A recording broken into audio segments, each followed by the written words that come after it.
everyone, my name is Eula, and today we're gonna read The Magic Tree of Merlin Mission book 14, A Good Night for Ghosts. And today we're gonna start reading a chapter 2 and the end of reading a chapter 3, okay? And now I ready to read this one book with a lot of stories, and now here we go. And first you can read is The Magic Tree of Merlin Mission book 14, A Good Night for Ghosts, chapter 2, Money Blues. The hot, muggy air was full with the noise, and Jack and Annie heard the chippy clop of horses' hoofs. They heard the voices coming out, crawfish pies, buttermilk gumbo for sale here, and Jack had looked down at Annie's clothes. They're both wearing the white skirts and dark trousers with the chappiners, and Jack's backpack have turned into club bag.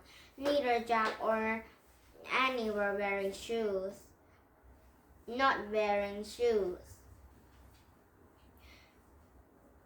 Oh, wow, we are barefoot. That's cool, said Annie. At last, I can run in these pants. I like them a lot better than the dress I wore on the last mission. Yeah, said Jack, smiled, remembering Annie's long furry dress and Benny and Violet coat and white wig. I like being barefoot too, he said. But what did we come to?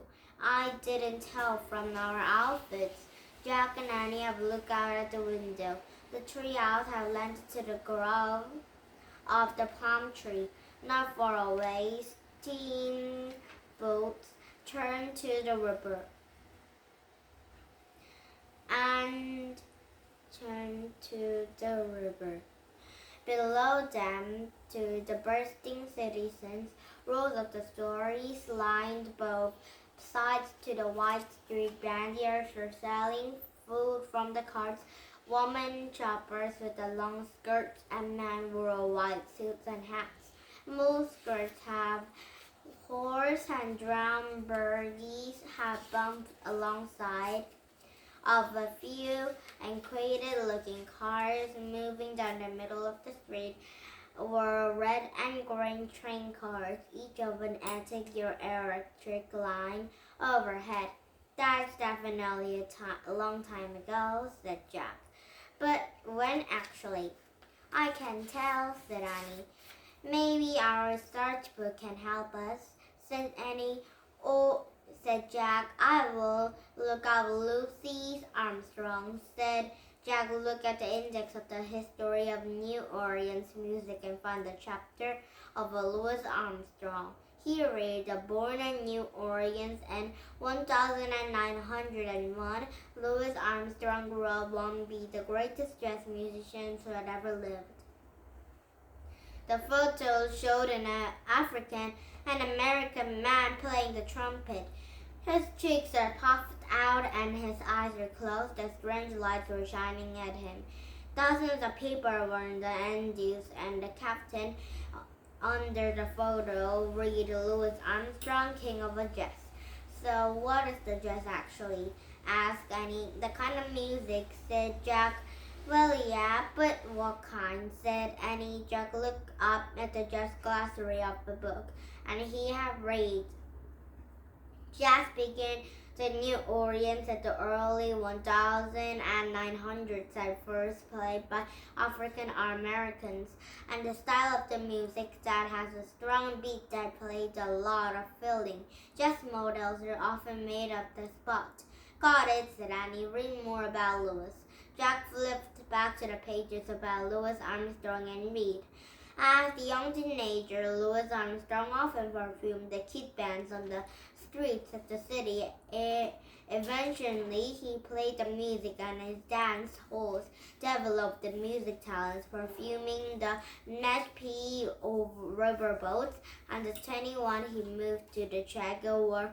Stop, they're all we need. Annie broke in. What is this? And that's 21, he moved to a Chicago. Oh, yes, it is, said Jack. Yeah, well, just ask someone what the date is, said Annie, and we can figure out how old Louis Armstrong is nowhere look for him. The streets will dance or the Mississippi River. And Annie picked up the magic trumpet and she tucked under her arm and started down the rope ladder. I guess that's a plan, mumbled Jack. Sort of. He put the New Orleans book in his bag and followed her.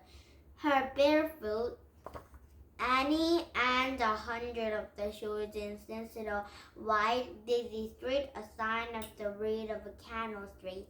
The sidewalks of both sides of the canal street were crowded with the vendors and pushing the carts and shouting at the rich loud voices. Buttermilk, buttermilk, fresh from the buttermilk man, bring your bucket, bring out you can, the shouting man. Blackberries, mighty fine, the 3 snacks of the dime, called the old woman. Riddle the news, she chased away with blues, sang a boy with newspapers. Let's buy a paper, said Jack. It will tell us the date. And Jack and Annie ran over to the boy selling newspapers. A paper, please, said Annie. A penny, please, said the boy. Jack and Annie dug out their pockets. Uh-oh, said Annie. No money. Uh-oh, said the boy. No paper. Started to walk away. Wait, please, said Jack. Can you just tell us the date? October 31st, the eve of the All Saints' Day, said the boy. You didn't know that? Not really, said Jack. What year is? said Annie asked. The boy scouted. It's 1915. Don't you two know anything? Who are you? Before Jack could think an answer, Annie blurted it out. We're magicians. We're the same way from Frog Creek, Pennsylvania. She held up their trumpet.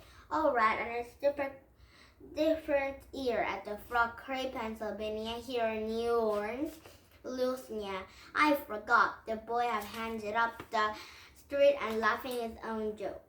Well, yeah, said Annie. Jack had laughed. Okay, Louis Armstrong was born in 1901. So, if it's 1915, he is 14 years ago, said Annie. So that means he's playing with the old kids' bands on the street. Excuse me, she called to the buttermilk man. Can you tell us where some kind of kid bands might be playing today? Try Jackson Square of the French Quarter, said the man. And try Jackson have a square of a French Quarter, said the man. What kind of French Quarter, said Annie. Said Jack. The oldest section of the city, said the buttermilk man. Catch the streeter that it stopped peeing up ahead, and I'll take you right there. Thanks, said Annie. She and Jack have looked up the sidewalk. So I guess those trains were started at the Milk Street car, said Jack. Makes sense, said Annie.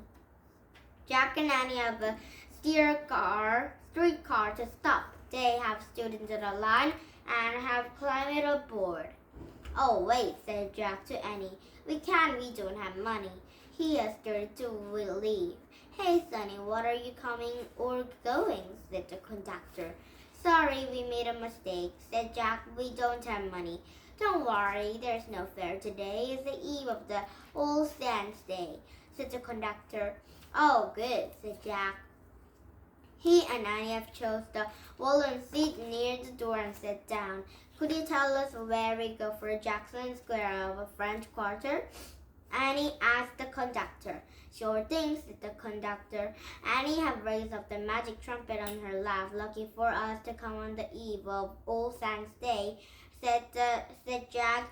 Yeah, but what's mean to him? Said Jack, as he the streetcar have had all the long of the center and look up him all of the Saints' Day at their book, and he read aloud. November 1st was celebrated all, and the Science Day of New Orleans is a day of a honor who have just passed away sometimes of the evil Science Day. People wear costumes and have parties and parades considered the spookiest night of the year. Eve of the All Saints is a good time of ghost fightings. The Eve of the All Saints Day, like a Halloween, said Annie. The same day with October 31st. Yeah, said Jack, but we know that means good time for the ghost sightings. They keep up the reading, and Jack and the city of the New Orleans have called the most haunted of the city in America, according to the language of an old blacksmith shop of the Bergen Street that haunted by the ghost of a famous pirate Jean Sancher, haunted by the splash purse. The hotel in the Cherry Street was haunted by the Confederate soldiers. There have been the ghosts of the sightings and many other places throughout to the city as well. Oh, sounds scary, said Annie. Huh, said Jack. Well, he slammed the book shut. Forget the ghost. We don't come to the Orient from the ghost. Here we are looking for the Louis Armstrong, the king of the jazz. Now it's chapter 3, the Coral Cart Blues, and tomorrow we're gonna start reading at chapter 3 and then reading at chapter 4 or 5. Okay, now did you have fun? You lost English Country. We come back with some of these books, but not this story because it might be a new chapter to read, okay? And now bye-bye everybody and have a nice day. Bye!